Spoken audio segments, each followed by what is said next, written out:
Everyone in that lawyer's office thought my brother would inherit everything.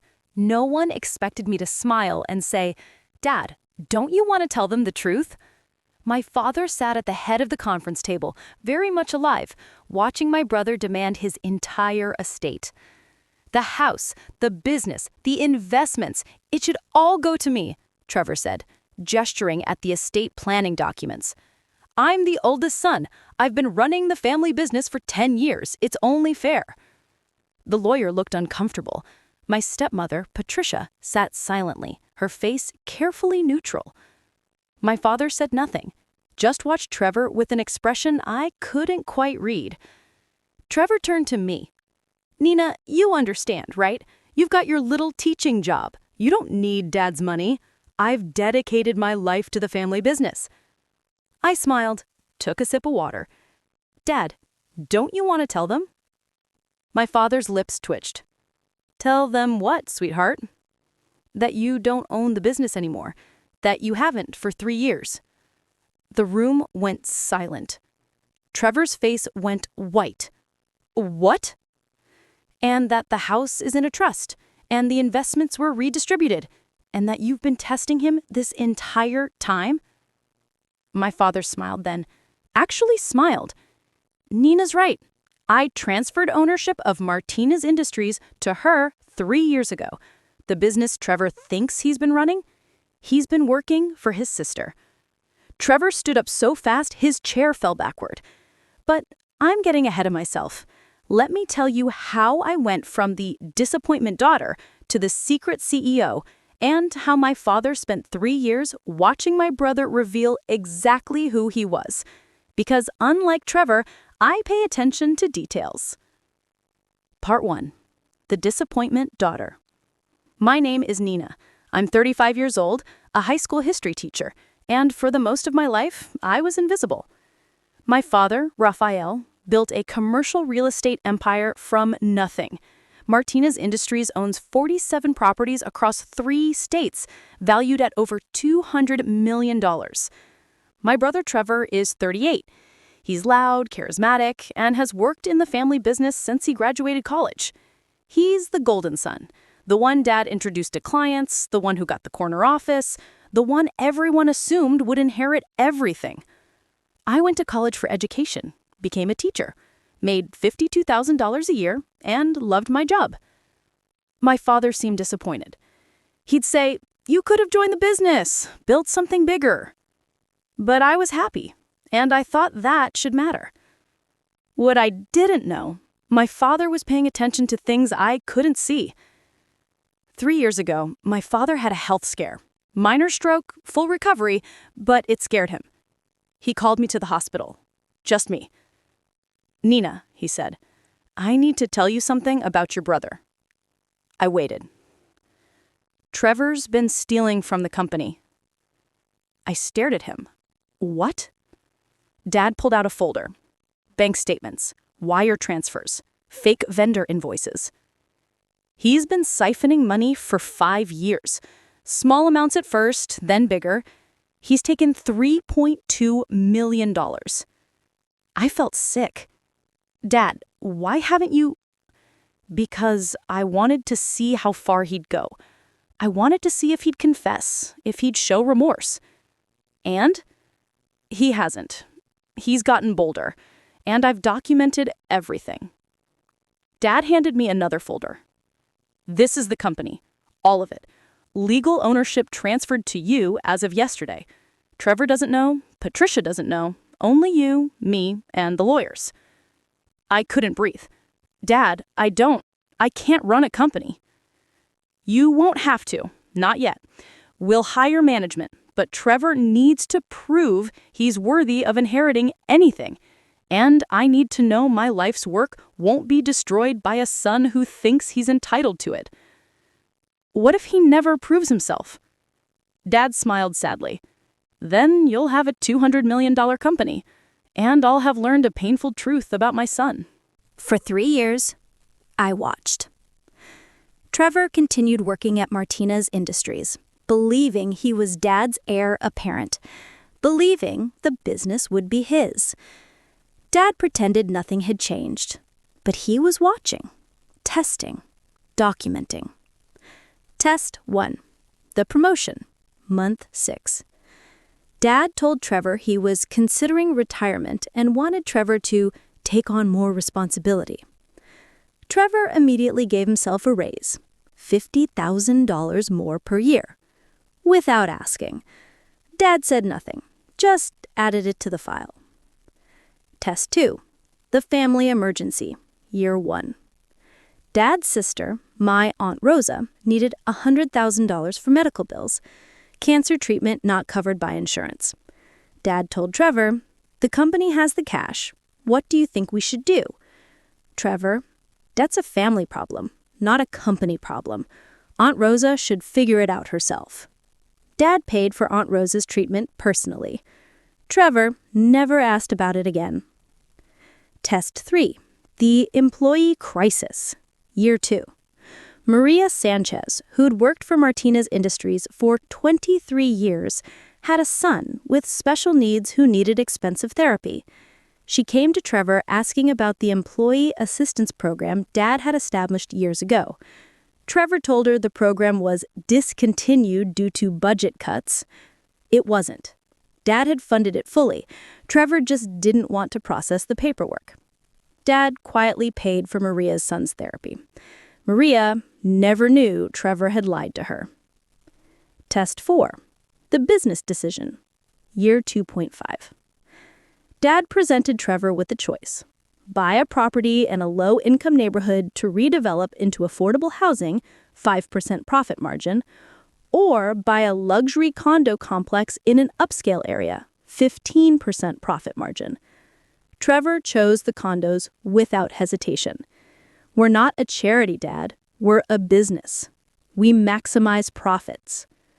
The affordable housing project was something Dad had dreamed about for years, giving back to communities like the one he'd grown up in. Trevor didn't care. Test 5. The final test. Year 3. Dad told Trevor he was doing estate planning and wanted Trevor's input on the will. "If you inherited everything tomorrow, what would you do with it?"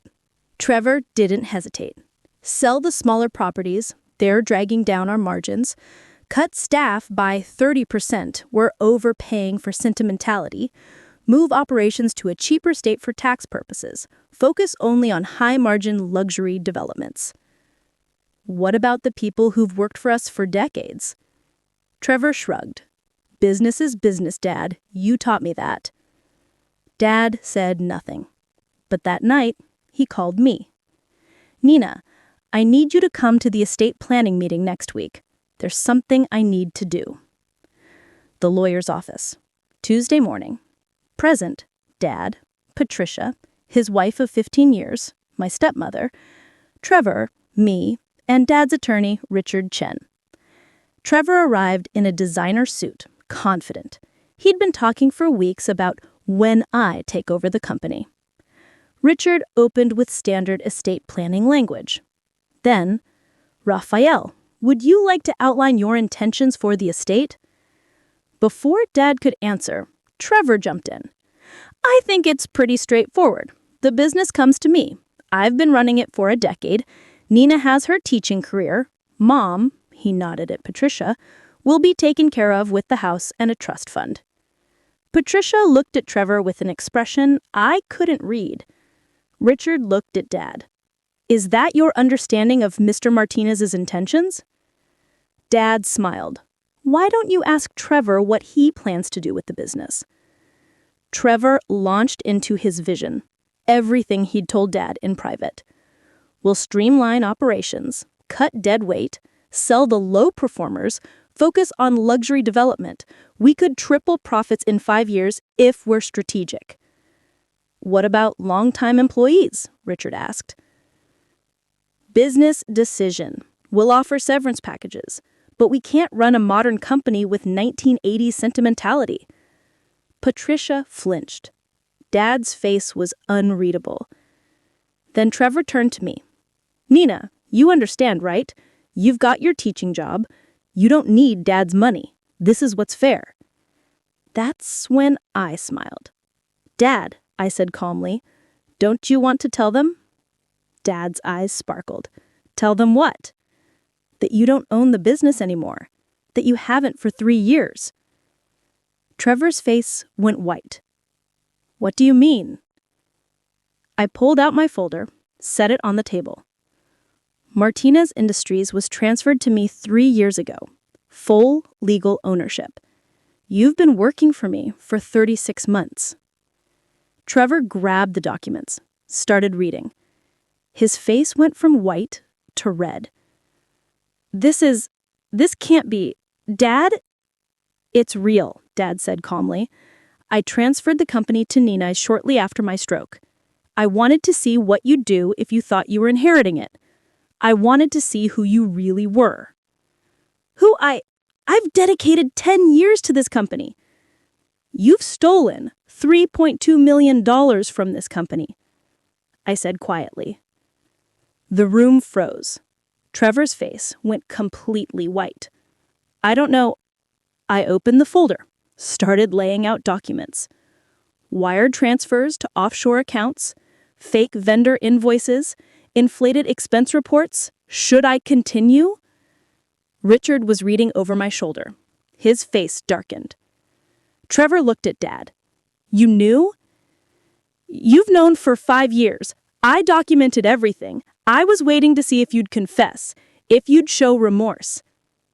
And I gave you tests, small ones, chances to show empathy, generosity, integrity.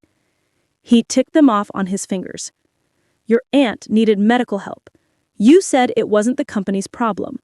Maria needed assistance you'd promised her. You lied and said the program was discontinued. I asked about affordable housing. You chose luxury condos without hesitation. I asked what you'd do with the company. You said you'd gut it and fire people who'd worked for us for decades. Trevor was shaking. Those were tests? You were testing me? And you failed every single one. Patricia spoke for the first time. Raphael, I knew about Nina owning the company. Everyone turned to her. You told me 3 years ago you wanted someone else to know in case something happened to you. She looked at Trevor. And I watched you fail every test. I watched you become someone I didn't recognize. Trevor looked betrayed. Mom, you knew? I'm not your mother, Patricia said quietly. I married your father when you were 23. I've never claimed to be your mother. But I've watched you for 15 years, and the man you've become, your father would be ashamed. Trevor stood up. This is bullshit. I'm contesting this. I'll sue. That company is mine. That company is Nina's, Richard interrupted. The transfer was legal, notarized, and irrevocable. You have no claim. I've worked there for 10 years as an employee.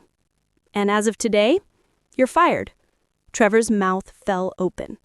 You stole $3.2 million. That's embezzlement, fraud, multiple felonies. I pushed a document across the table. You have 2 options. 1, I file criminal charges. You face prosecution, probably prison, definitely restitution. Your name gets dragged through the industry. You never work in real estate again. Or 2, you sign this. It's a resignation letter and a confession. You agree to pay back the $3.2 million over 10 years. You leave the company immediately. You never speak publicly about Martinez Industries, and I don't press charges. Trevor stared at the paper. This is blackmail. This is mercy, Dad said, which is more than you showed Maria, or your aunt, or anyone else you stepped on. Trevor's hands were shaking as he picked up the pen. He signed. After Trevor left, Dad pulled out one more document. Nina, there's something else. He handed me a letter, handwritten. To my daughter Nina. If you're reading this, I've either passed away or I've decided it's time to tell you the truth. You are my daughter in every way that matters, but you're not biologically mine. Your mother had an affair when we were struggling financially. She got pregnant. She confessed everything. begged forgiveness, wanted to try again. I chose to stay. I chose you. Trevor is my biological son. You are not. But you are the one who inherited my values, my work ethic, my heart. Trevor inherited my DNA. You inherited my character. The business goes to you not because I love you more, but because you'll do what I would do. Take care of people. Build something that matters. Use wealth to help, not just accumulate. You were never the disappointment, Nina. You were always the one I was most proud of. Love, Dad. I looked up at him, tears streaming down my face. You knew? This whole time? From the day you were born, and I chose you every single day. Patricia was crying too. He wanted you to know, she said softly. He wanted you to understand why the company went to you.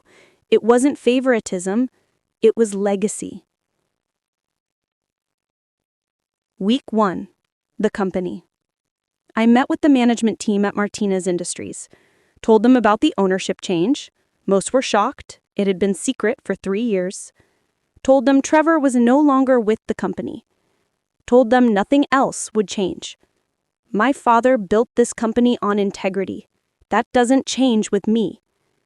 Maria Sanchez cried when I reinstated the Employee Assistance Program publicly and made sure everyone knew it had never actually been discontinued. Trevor had just lied. Month 1, the investigation. Trevor tried to contest the transfer, hired a lawyer. His lawyer took one look at the documents and the embezzlement evidence and advised him to drop it. Trevor had no case, and if he pushed, I'd press charges. He withdrew. Month 3, the affordable housing project. I greenlit the development Dad had dreamed about, 40 units of affordable housing in the neighborhood where he'd grown up. 5% profit margin, worth every penny. We named it Raphael's Place. Dad cried at the groundbreaking. Year 1, the business. Martinez Industries thrived. We hired better management, expanded the Employee Assistance Program, started a scholarship fund for children of employees. Profits went up 12%, not through cuts, but through employee retention and community reputation. Trevor's triple profits through streamlining theory, never tested, didn't need to be. Year 2, the restitution. Trevor made his first payment on the $3.2 million, $320,000. He was working as a real estate agent, struggling, bitter. He sent the check with no note. I deposited it into a fund for Maria's son's therapy. Part 8. The conversation I didn't expect. 3 years after the meeting, Trevor called me. Nina, it's Trevor. I almost hung up. I'm in therapy, have been for a year, and my therapist suggested I call you. Why? To apologize. Not because I think you'll forgive me, but because you deserve to hear it. I waited. I was entitled. I was cruel. I believed I deserved the company because of biology, because I was there, because I was the son. He paused. But you deserved it because you're Dad. You think like him. You care like him. You are him in all the ways that matter. Why are you telling me this? Because I need you to know I understand now. And because I'm proud of you.